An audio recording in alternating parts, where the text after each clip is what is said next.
नमस्कार, मैं हूं मनोज सैनी। आईएनडी इम्पैक्ट में आपका स्वागत है और आज फिर हम इस मुद्दे पर बात करेंगे। मुद्दा होगा माननीय भूले मर्यादा। मध्य प्रदेश के अलग अलग स्थानों से ऐसी खबरें आ रही है कि माननीय यानी जो पूर्व विधायक, वर्तमान विधायक अपनी मर्यादाएं भूल रहे हैं और इसका सबसे बड़ा मामला इंदौर में देखने को मिला। राजनीति चमकाने के लिए इस तरह जो बातें सामने आ रही है उसको लेकर लगातार ये कहा जा रहा है कि जनता की जान से खिलवाड़ कर रहे हैं। कहीं नियम दरकिनार तो कहीं अजीबोगरीब बयान। नियम बेकरार है, कोई सत्ता का खुमार है, जनार्दन का ज्ञान फैल हुआ विज्ञान। क्या चलेगा कानून का डंडा, मैं इमरती, मुझे गुस्सा नहीं आता। ये सब वो चीजें हैं जिनका हम जिक्र कर रहे हैं और इसको देखकर लग रहा है कि कोरोना काल और चुनावी माहौल में क्या माननीय अपनी मर्यादाएं भूल रहे हैं। ये 3 तस्वीरें आपके सामने हैं। इस माननीय जो मर्यादा भूले हैं, आप देखिएगा, ये जनार्दन जी हैं। इन्होंने जो बयान दिया वो भी काफी चर्चा का विषय बना हुआ है। इमरती देवी का एक ऑडियो वायरल हुआ है, वो भी चर्चा में है।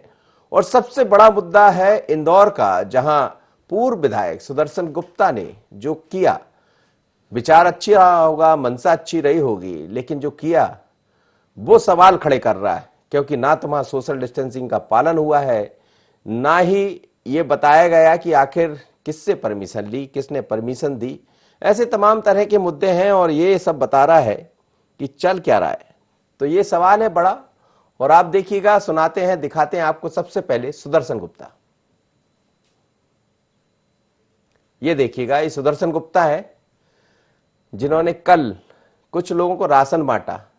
थोड़ी देर तक तो ठीक रहा, बाद में यहां लूट मच गई और लूट के साथ सोशल डिस्टेंसिंग का पता नहीं था, कौन किस पर भारी पड़ा। अब यदि इनके बीच में कुछ कोरोना वाले रहे होंगे, कोई संक्रमण रहा होगा, तो आप अंदाजा लगाइए ये माननीय का क्या होगा। गए थे भला करने, लेकिन क्या करके आ गए। सुदर्शन गुप्ता ने क्या कहा, सुन लेते हैं।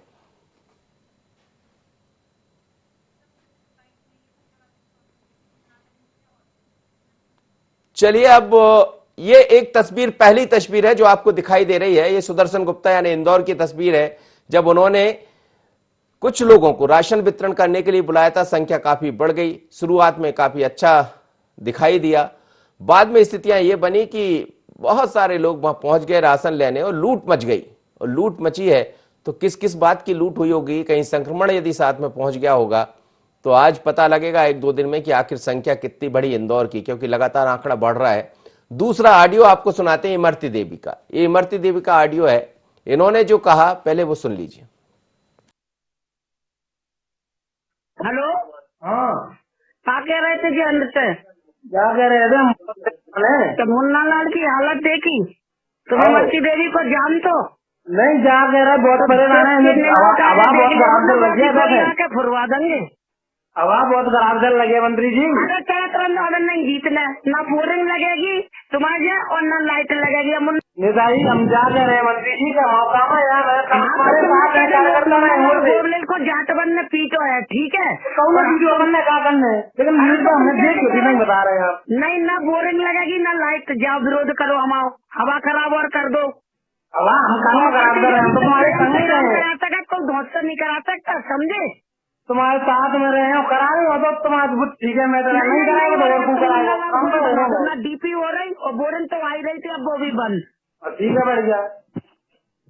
अच्छी कोई बात नहीं ना। अगर हम गुस्से वाले होते तो 4-4 बार चुनाव जीतते का, और वो भी बढ़ बढ़ के एक से बढ़ के 62,000 तक आए। वो आपको देख लेना, 1 लाख से जीतेंगे। हम गुस्सा वाले है ही नहीं, हम खुशी वाले। इमरती हम गुस्सा हो सकते हैं, झूठा है। इमरती देवी है, कह रही है कि जब 4-4 बार चुनाव जीते हैं तो कोई ऐसे ही थोड़ी जीतते हैं हम चुनाव। जनता ने हमें वोट किया है, हम झूठ क्यों बोलते, हम क्यों किसी को डराते धमकाते। लेकिन ऑडियो तो इमरती देवी ये कह रहा है कि आप कह रही ना तो बोर लगेगा ना बिजली लगेगी, जाओ जाके जो बने सो कर लो। लेकिन अब ये ऑडियो वायरल होने लगा और इस समय ऑडियो वायरल होने की घटनाएं लगातार बढ़ रही है। यदि आप फोन पर बात कर रहे हैं तो जरा समझिए, समय भी बदला है, सियासत भी बदली है। आप रिकॉर्ड भी होंगे, वीडियो रिकॉर्ड भी होगा और कहीं वीडियो आएगा तो वो भी दिखाएंगे, ऑडियो आएगा तो वो भी दिखाएंगे। लेकिन ये 2 तरह की मर्यादाएं, एक तो वो मर्यादा है जिसमें सुदर्शन गुप्ता का रोल दिखाई दे रहा है, दूसरी तरफ इमरती देवी है और एक और तीसरे जनार्दन जी है। तो 3 तरह की तस्वीरें आपको दिखा रहे हैं। एक तो विश्वास करना थोड़ा कम कर दीजिए लोगों पर, क्योंकि आप रिकॉर्ड हो जाओगे। पर ऐसा भी मत बोलिए कि जो विवाद का विषय बन जाए। मेरे साथ संदीप मिश्रा इस वक्त जुड़ रहे हैं, हमारे संवाददाता। संदीप, लगातार ऑडियो वायरल हो रहे हैं, कुछ तस्वीरें सामने आ रही, इंदौर की तस्वीर हमने देखी। क्या ये बताएं कि माननीय मर्यादा भूल रहे हैं, या फिर ये माना जाए कि सियासत में कुछ और देखने को मिलने लगा?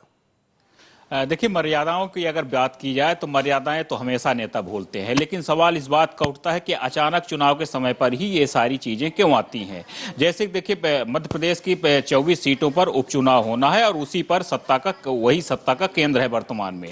अचानक नेताओं का ऑडियो वायरल होना, इससे पहले मुख्यमंत्री शिवराज सिंह चौहान का हुआ, आज इमरती देवी का ऑडियो आ गया, रीवा सांसद जनार्दन मिश्रा का आ गया, इंदौर से आ गया। अचानक देखिए जिस तरह से बाढ़ आती जा रही है, अभी तो ये एक तरह से हम ये कह सकते हैं कि बानगी है। अभी तो चुनाव की तारीखों का ऐलान होने दीजिए, एक एक करके नेताओं के और ज्यादा ऑडियो वायरल होने वाले हैं। कि जिस तरह से खबरें निकल रही कि कांग्रेस ने अपनी तरफ से तैयारियां कर रखी हैं, भारतीय जनता पार्टी ने अपनी तरफ से, तो एक ऑडियो और वीडियो वायरल का एक लंबा वॉर शुरू होने जा रहा है, क्योंकि 24 सीटों पर चुनाव होना है। और ये यहाँ पर एक तरह से हम ये कह सकते हैं कि ऑडियो वीडियो के दम पे यहाँ पर बहुत कुछ सियासी दांवपेच भी अपनाए जाएंगे, क्योंकि चुनाव जैसे कि सभी को मालूम ही है कि 24 सीटें बहुत महत्वपूर्ण है और इन्हीं पर सत्ता निर्भर रहने वाली है। तो नेताओं के लगातार अभी ये सारी चीजें आएंगी, मना करना, हाँ करना,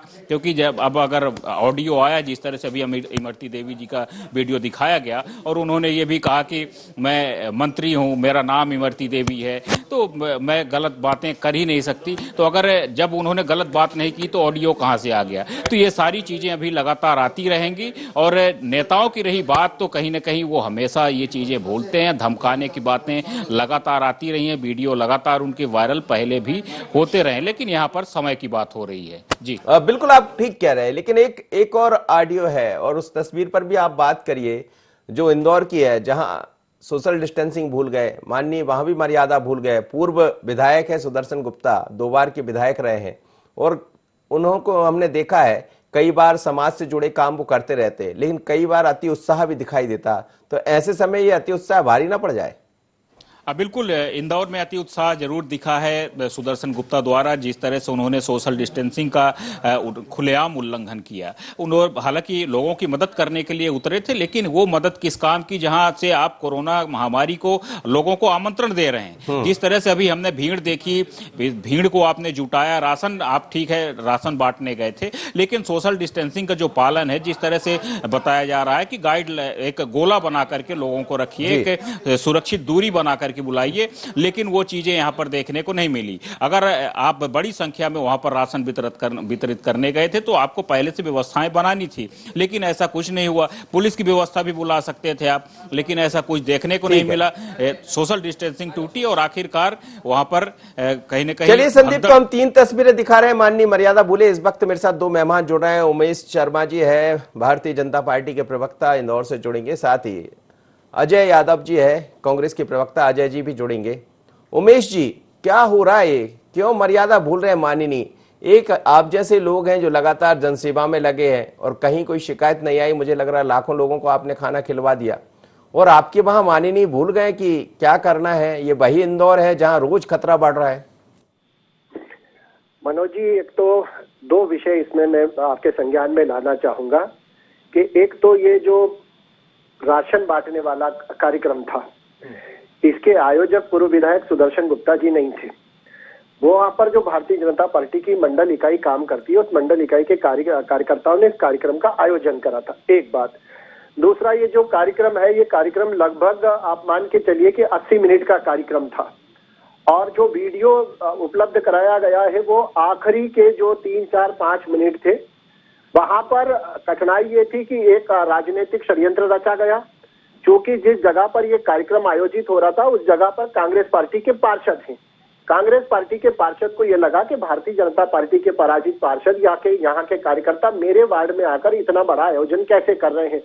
तो प्रायोजित रूप से व्यवस्थित कार्यक्रम था, सबको टोकन बांटे गए थे, बाकायदा घरों से निमंत्रित करा गया था, सामाजिक दूरी का पालन करा गया था, गोले बनाए गए थे, सबको निर्धारित स्थान पर बैठाया गया था, आप अतिथि के रूप में पहुंचे, सुदर्शन गुप्ता जी का वक्तव्य अगर सुनेंगे, उन्होंने बहुत स्पष्ट कहा था कि ये बीमारी का और संक्रमण का दौर है, पर आवश्यकताएं भी हैं और आप लोगों की बुनियादी आवश्यकताओं की पूर्ति के लिए राशन वितरण का कार्यक्रम चलिए कराएं। उमेश जी, आपको रोक रहा हूं, सुदर्शन गुप्ता का सुन ही लेते हैं, उन्होंने क्या कहा था, सुनाइए जरा।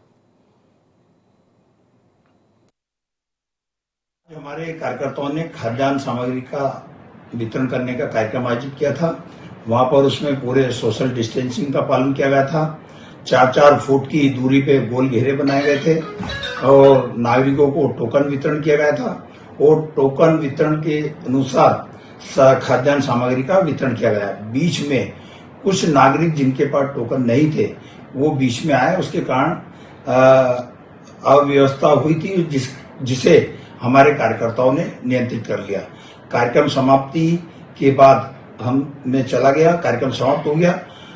फिर भी थोड़ी देर के लिए जो अव्यवस्था हुई उसके लिए हम खेद व्यक्त करते हैं। भविष्य में यह परिस्थिति वापस न हो उसको हम सुनिश्चित करेंगे। तो चलिए, उमेश शर्मा जी सुन रहे थे, उन्होंने तो खेद भी व्यक्त कर दिया, लेकिन दिक्कत यह है कि वो 5 मिनट के, अंतिम 5 मिनट के लिए हुआ या 3 मिनट के लिए हुआ, संक्रमण आने में टाइम नहीं लगता। और ये कहते हैं कि जरा सा आपके हाथ में कहीं कुछ लग गया, आपके कपड़ों में कहीं ऐसा हो गया और वो हाथ आपके मुंह तक पहुंच गया, जिस राशन को आप ले रहे हैं वो घर तक पहुंच गया, तो पता नहीं गए थे भला करने और कितना बिगड़ जाएगा काम। मैं आपसे सहमत हूं मनोज जी, आपकी बात से 100% सहमत हूं। और भारतीय जनता पार्टी जो स्वयं है वो सुरक्षा के एहतियातन उपायों को लेकर इसके पहले भी एक कैंपेनिंग कर चुकी है और भारतीय जनता पार्टी का प्रत्येक कार्यकर्ता समाज के प्रति अपने जिम्मेदारी का निर्वहन भलीभांति कर रहा है और ईमानदारी पूर्वक कर रहा है। पर ये जो सारा प्रोपोगंडा खड़ा करा गया, जिन ऑडियो की हम बार बार बात कर रहे हैं, या सुदर्शन गुप्ता जी जिस कार्यक्रम में बतौर अतिथि शामिल हुए थे उस कार्यक्रम की बात करें, एक का सोचिए, ये चूंकि उपचुनाव का समय सन्निकट है तो ये जो उपचुनाव है ये कांग्रेस पार्टी की प्राथमिकता बन गया और कोरोना जो है वो दूसरे स्थान पर रख दिया गया। जानबूझकर इस तरह के ऑडियो जो है, इस समय सबसे ज्यादा व्यस्त अगर कोई है तो कांग्रेस पार्टी का IT सेल व्यस्त है। इस समय अगर सबसे ज्यादा व्यस्त कोई है तो कांग्रेस पार्टी के वे कार्यकर्ता व्यस्त है जिनको भारतीय जनता पार्टी में प्रवेश करने वाले नेताओं को या भारतीय जनता पार्टी के नेताओं को उकसाने वाला काम जिम्मेदारी के साथ सौंपा गया है। अभी आपने जब प्रारंभ में कहा था कि बहुत सावधानी रखना चाहिए, तो मैं सभी जनप्रतिनिधियों से और विशेष करके भारतीय जनता पार्टी के नेताओं से यह आग्रह करूंगा कि वास्तव में ये एक संक्रमण काल है, राजनीतिक जो है एक संक्रमण काल से गुजर रही है और इस राजनीति का संक्रमण काल जो है ये लांछन का काल है, ये आक्षेपों का काल है और ये काल दोषारोपण का काल है। एक लाक्षागृह का निर्माण कांग्रेस पार्टी की IT सेल कर रही है और उपचुनाव के कारण करा जाए, तो ये जो उपचुनाव के दौरान लाक्षागृह का निर्माण हो रहा है, इस लाक्षागृह से बहुत सावधानी पूर्वक निकलने की आवश्यकता है। कल जो कार्यक्रम में हड़कंप मचवाया गया, उसके बाद जो वहां के क्षेत्रीय विधायक संजय शुक्ला जी का बयान आया, आप सारी चीजों को जोड़कर देखिए तो आपको लगेगा कि एक बहुत गहरा राजनीतिक षड्यंत्र था जिसका शिकार भारतीय जनता पार्टी के कार्यकर्ताओं का वो कार्यक्रम हुआ जो सद्भावना पूर्वक आयोजित करा गया था, गरीब बस्ती के लोगों की बुनियादी आवश्यकताओं की पूर्ति के लिए करा गया। जी चलिए, अजय यादव मेरे साथ बने हैं, बड़ा आरोप भी आपने लगा दिया। अजय जी, आप तस्वीरें भी देख रहे होंगे और फिर ये कहा जा रहा है कि षड्यंत्र तो आप लोग ने रच दिया। देखिए मनोज जी, उमेश जी की बात को सबसे पहले तो मैं यही कहूंगा कि हमारे देश में एक कायदा होना चाहिए, झूठ बोलने का रिवाज बाकायदा होना चाहिए। आप भारतीय जनता पार्टी के नेताओं के कृत्य सामने आ रहे हैं और उसके लिए बचाव कर रहे हैं और झूठ बोल रहे हैं और कांग्रेस के ऊपर आरोप लगा रहे हैं। इससे ज्यादा कोई गिरा हुआ स्तर नहीं हो सकता है राजनीति का। मुझे बताइए, सुदर्शन गुप्ता जी नरेंद्र सिंह तोमर जी के जन्मदिन में एक कार्यक्रम करवाते हैं, आपका मंडल करता है, उसमें अतिथि सुदर्शन गुप्ता जी रहते हैं, बिना अनुमति के वो कार्यक्रम होता है, उसमें 3000 से ज्यादा लोग दिखाई देते हैं। इंदौर जो कि देश का दूसरे नंबर का सबसे संक्रमित शहर है, ये मामला केवल और केवल राजनीति के गिरते हुए स्तर का नहीं है, ये इंसानियत के भी खिलाफ है। आप इंदौर जैसे शहर में लोगों की जान खतरे में डाल रहे हैं केवल और केवल अपना चेहरा चमकाने के लिए, अपनी राजनीति चमकाने के लिए, ताकि अपने नेता के सामने अपने नंबर बढ़ा सकें। तो इस तरह की राजनीति का आप बचाव कर रहे हैं। दूसरी तरफ आप माफी मांग ली, सुदर्शन गुप्ता ने कह दिया मैं खेद व्यक्त करता हूं। देखिए मनोज जी, मैंने इसीलिए आपसे पहले ही कहा कि ये मामला राजनीतिक स्तर का ना होकर इंसानियत के खिलाफ है। आप 30 लाख के शहर के जनता की जान के साथ खिलवाड़ कर रहे हैं। आप बताइए, अगर इन 3000 लोगों में 10 लोग भी संक्रमित हों और वो संक्रमण 1000-2000 लोगों में पहुंच जाए, तो फिर ऐसी माफी का क्या करेगी इंदौर की जनता, मुझे बताइए। आप इस तरह का कृत्य कर रहे हैं केवल अपने राजनीतिक नंबर बनाने के लिए, कि नरेंद्र सिंह तोमर जी के पास दिखा सकें कि हमने आपके जन्मदिन में पूरा कोरोना फैला दिया इंदौर में। तो इस तरह की राजनीति नहीं होना चाहिए। उसके बाद भाजपा के प्रवक्ता उससे भी आगे बढ़ के कहते हैं कि तोमर जी के जन्मदिन में तो चलिए, मैं कांग्रेस के आपके सवाल का जवाब लेता हूं, लेकिन पहले उमेश जी को एक ऑडियो और सुना देता हूं, उसके बाद फिर इस चर्चा को आगे बढ़ाऊंगा। मैं चाहूंगा पीसीआर से जरा सुनवाइए फिर से एक बार इमरती देवी का ऑडियो, आखिर इमरती देवी ने क्या कहा था, ये भी सुन लीजिए उमेश जी। हेलो, हाँ, क्या कह रहे थे जी अंदर से? क्या कह रहे थे? तो मुन्ना लाल की हालत देखी तुम? हाँ। इमरती देवी को जान तो नहीं, क्या कह रहे? बहुत परेशान है, हवा बहुत खराब चल रही है, के फुरवा देंगे। हवा बहुत खराब चल रही है मंत्री जी। अरे क्या तुरंत ऑर्डर नहीं जीतना, ना बोरिंग लगेगी तुम्हारे और ना लाइट लगेगी। निशाई, हम क्या कह रहे हैं मंत्री जी का मौका में यार बोरलेल को जाटवन ने पीटो है, ठीक है? कौन वीडियो बनने क्या करने, लेकिन न्यूज में हमने देख के नहीं बता रहे हैं आप। नहीं, ना बोरिंग लगेगी ना लाइट, जाओ विरोध करो, हम आओ, हवा खराब और कर दो। हवा हम काम खराब कर रहे हैं, हम तो तुम्हारे संग ही रहे हैं। करा सकता, कोई धोस नहीं करा सकता, समझे? तुम्हारे साथ में रहे हो, कराए हो तो तुम्हारे ठीक है, मैं तो नहीं कराएगा तो और क्यों कराएगा? ना डीपी हो रही और बोरिंग तो आई रही थी, अब वो भी बंद। ठीक है, बढ़ गया। ये ऑडियो भी आपने सुन लिया होगा। ये आपकी नेता है, वर्तमान में, पहले कांग्रेस की रहा करती थी और अब उपचुनाव लड़ने की तैयारी है। उपचुनाव से पहले यदि इस तरह के ऑडियो सामने आते रहेंगे तो बड़े मुश्किल में पड़ जाएंगे आप। एक तरफ संक्रमण को लेकर जो स्थितियां बनी, गलती किसकी भी हो, आपने भी कहा कि हाँ ये गलती तो हुई है, पर सवाल ये कि ये जो चीजें दिखाई दे रही उपचुनाव के पहले, कांग्रेस यदि आप कह रही है कि बहुत सक्रिय हो गया उनका आईटी सेल, तो ये आईटी सेल तो मुश्किल बढ़ाएगा आगे चलकर। जी मनोज जी, मैं आपकी दोनों बातों का जवाब दूंगा। एक, मैं आदरणीय अजय भैया की बात का जवाब देना चाहता हूं। अजय जी ने कहा है कि चेहरा चमकाने की राजनीति का शिकार भारतीय जनता पार्टी हो रही है, तो चेहरा चमकाने का कुत्सित प्रयास तो कल इंदौर कलेक्टर कार्यालय पर कांग्रेस पार्टी ने करा। शहर कांग्रेस के अध्यक्ष जी इस लॉकडाउन के दौरान किसी गरीब की मदद के लिए नहीं गए थे। इस प्रकार के जो ऑडियो वायरल करे जा रहे हैं उनके आईटी सेल के द्वारा, उस आईटी सेल के जारी करे गए ऑडियो के समर्थन में न केवल इंदौर कलेक्टर कार्यालय पर, उज्जैन कलेक्टर कार्यालय पर आप देखिए कि कितनी बड़ी भीड़ लेकर इंदौर शहर कांग्रेस अध्यक्ष वहां पर गए और उन्होंने प्रदर्शन कराए और सारी सामाजिक दूरियों की धज्जी उड़ाई है। और उज्जैन कलेक्टर कार्यालय पे तो 4 कदम आगे बढ़कर मुख्यमंत्री का पुतला तक दहन करने का प्रयास करा गया। तो क्या इसका कृत्य की अनुमति ली थी? पर एक गलत काम को दूसरे गलत काम से डिनाई नहीं करा जा सकता। अब दूसरी बात जो आपने कहा है कि इमरती देवी जी का जो राजनीतिक स्वभाव है, जब वे कांग्रेस पार्टी में रही थी तब भी और आज जब वे भारतीय जनता पार्टी में तब भी, वे एक सीधी सरल महिला है। और मुझे लगता है कि राजनीति में जिस चातुर्य की आवश्यकता होती है वो कूटनीतिक चातुर्य का उनमें अभाव है। वो दिल से राजनीति करने वाली महिला है और स्वभाव से बहुत सरल स्वभाव की महिला है। वो मुझे लगता है कि जो भी बात करती है अंतर मन से कहती है। जानबूझकर ये ऑडियो का केवल एक हिस्सा रिलीज करा गया है। इस ऑडियो के पहले जितनी बातचीत करी गई है उनके साथ जो अभद्रता करी गई है, अंतर मन की आवाज भारी पड़ जाती है। कई दफा कह रहे हैं कि आंखें फोड़वा देंगे हम आपकी। उनके साथ जो अभद्रता करी गई है, जिस अपशब्दों का प्रयोग करा गया है, इस ऑडियो का वो पूर्व भाग रिलीज नहीं करा गया है। जो भाग कांग्रेस पार्टी के लिए उपयोगी हो सकता था केवल उतना हिस्सा रिलीज करा गया है। इसके पहले आप एक महिला जनप्रतिनिधि के साथ अभद्रता का व्यवहार करेंगे और उनके साथ जो बातचीत हो रही है उसको आप रिकॉर्डिंग करेंगे और उस रिकॉर्डिंग को आप राजनीतिक साजिश के तहत रिलीज करेंगे, तो कहीं ना कहीं जानबूझकर ये सब कारनामे करे जा रहे हैं। पर जैसे मैंने पहले भी कहा था कि इस समय जो है ये राजनीतिक संक्रमण काल है और सभी को सावधानी रखना चाहिए।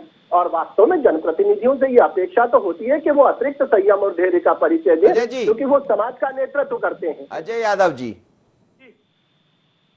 मनोज जी, मैं समझ नहीं पा रहा हूँ, इतनी शांत सीधी सरल जनप्रतिनिधि जो कार्यकर्ता अपने गांव में हैंडपंप मांगता है, बिजली की डीपी मांगता है, तो उसकी आंखें निकाल देने की धमकी दे रही हैं। इस तरह की सीधी शांत प्रवृत्ति की नेता मैंने देश में कोई और नहीं देखी। लेकिन भारतीय जनता पार्टी को स्वयं सोचना चाहिए क्या राजनीति अब इस स्तर पर होगी? क्या जनता अपने जनप्रतिनिधि से अपनी जायज मांग नहीं रखेगा? आज गर्मी का समय है, देहातों में पानी नहीं है, बिजली नहीं है, तो एक आम मतदाता ने अपने जनप्रतिनिधि से अगर बिजली और पानी की मांग कर ली तो क्या इतनी नाजायज मांग थी? इतना अभद्र व्यवहार था कि उसकी आंखें फोड़ देने की धमकी दे रही हैं इमरती देवी जी। और भारतीय जनता पार्टी के नेता उसके बाद उस गरीब कार्यकर्ता को और लांछन लगा रहे हैं कि उसने अभद्र व्यवहार किया। तो इमरती देवी जी ने अभद्र व्यवहार करने वाले के ऊपर कोई शिकायत तो करी होगी किसी न किसी थाने में। बताइए उमेश जी, कौन से थाने में मामला दर्ज करवाया है उस अभद्र व्यवहार करवाने वाले? उमेश जी जवाब दे दीजिए। जवाब दूंगा। मनोज जी, मैं बोल सकता हूँ? जी जी बोलिए बोलिए। एक तो मैंने, जैसे अजय जी कह रहे हैं, मैं अजय जी की बात में केवल इतना सा कहना चाहता हूं कि जहां तक शिकायत करने की बात है, जनप्रतिनिधि के पास दिन भर में इस प्रकार के सैकड़ों फोन आते हैं, समस्याएं का भी वो समाधान करते हैं और निदान भी करते हैं। पर मैंने पहले भी कहा मनोज जी कि इस ऑडियो का जो पूर्व भाग है उस पर कोई भी जनप्रतिनिधि, चाहे कांग्रेस पार्टी के मित्र हो या भारतीय जनता पार्टी के हो, कोई भी जनप्रतिनिधि तत्काल रूप से इतना आवेशित नहीं होता है, क्योंकि राजनीति की जो कार्यशाला में कार्यकर्ता का निर्माण होता है उसमें अतिरिक्त धैर्य स्वयं आ जाता है। अगर इमरती देवी जी ने, मुझे लगता है कि ऐसा कहा नहीं होगा, पर अगर इस ऑडियो की प्रामाणिकता हो, मुझे तो लगता है कि ये ऑडियो संदिग्ध है, पर इसके बावजूद भी अगर ये ऑडियो प्रामाणिक है तब भी उस स्तर पर मैं कहना चाहता हूँ कि अगर इमरती देवी जैसी भद्र महिला, सीधी सरल महिला अगर इतना आवेशित हुई है तो निश्चित रूप से उनके साथ जो इसके पहले, इस ऑडियो के पहले हिस्से में कहा गया, वो इस स्तर की बातचीत रही होगी कि उनको इस प्रकार से आवेशित होना पड़ा। तो एक और ऑडियो आया उमेश जी, सांसद जनार्दन मिश्रा है, उन्होंने कह दिया कि महिलाएं शराब पी रही है इसलिए बच्चे हो रहे हैं कुपोषण का शिकार, लड़कियां नशे की गोलियां खा रही है इसलिए कुपोषण का शिकार हो रही है। क्या कहेंगे इस पर भी थोड़ा सा प्रकाश डाल दीजिए। मैं जनार्दन जी का इस प्रकार का कोई ऑडियो तो मनोज जी मेरे सुनने में नहीं आया है, और किस संदर्भों में उन्होंने ये बात कही। जनार्दन मिश्रा का ऑडियो सुनाइए जरा। जनार्दन मिश्रा का ऑडियो सुना पाएंगे पीसीआर? शराब पीने से कुपोषित बच्चा पैदा होगा, वो बचेगा? आखिर कुछ तो खा रहे हैं लोग, यहाँ खाने पे शराब पी रहे हैं, शराब पी रहे हैं, आप कल्पना नहीं कर रहे हो। मजदूर औरतें जिस तरह से हो रहा है, सब आदमी पी रहा है कि औरत आप दूर समाज कहाँ हो? 16 साल की बच्चियां नशे की गोलियां ले रही हैं, शराब पी रही, कोरस पी रही। आप तो समाज से बहुत दूर हो। जी उमेश जी। मनोज जी, मुझे नहीं मालूम है कि जनार्दन जी का ये जो ऑडियो आपके द्वारा सुनवाया गया है ये किस व्यक्ति से बातचीत का ऑडियो और किस संदर्भ में ये बातचीत करी जा रही है, और ये जनार्दन मिश्रा जी स्वयं इस बात को कर रहे हैं या नहीं कर रहे हैं, क्योंकि इस प्रकार के ऑडियो जो निरंतर बाजार में भेजे जा रहे हैं, प्रेषित करे जा रहे हैं, सर ये वीडियो है उमेश जी, ऑडियो की प्रामाणिकता भी अभी संदेह के घेरे में है। वीडियो है उमेश जी। हेलो, ये वीडियो है, वीडियो।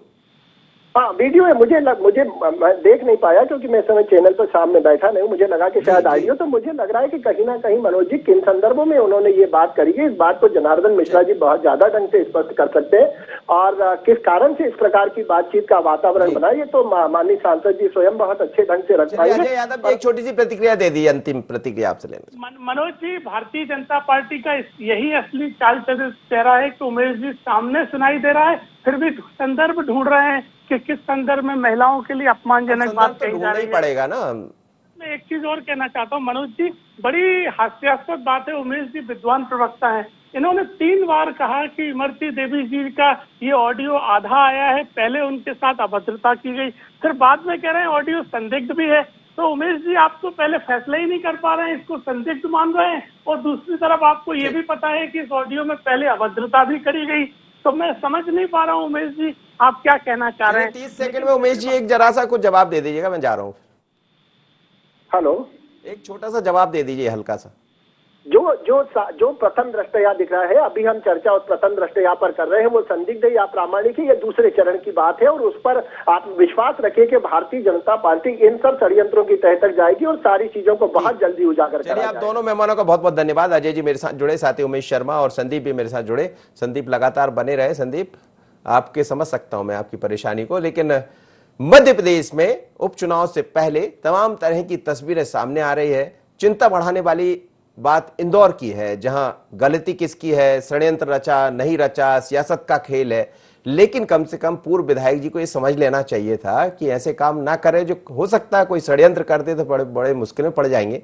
बाद में उन्होंने खेद व्यक्त किया, माफी मांगी है, लेकिन यदि माननीय ये इस तरह की मर्यादाएं भूलेंगे, चाहे इमरती देवी की बात हो, जनार्दन जी की बात हो या फिर सुदर्शन गुप्ता की बात हो, तो ये पार्टी के लिए बड़ा मुश्किल हो जाएगा, क्योंकि आने वाले दिनों में उपचुनाव होना है और इससे लग रहा है कि कांग्रेस भी तैयारी में पीछे नहीं है।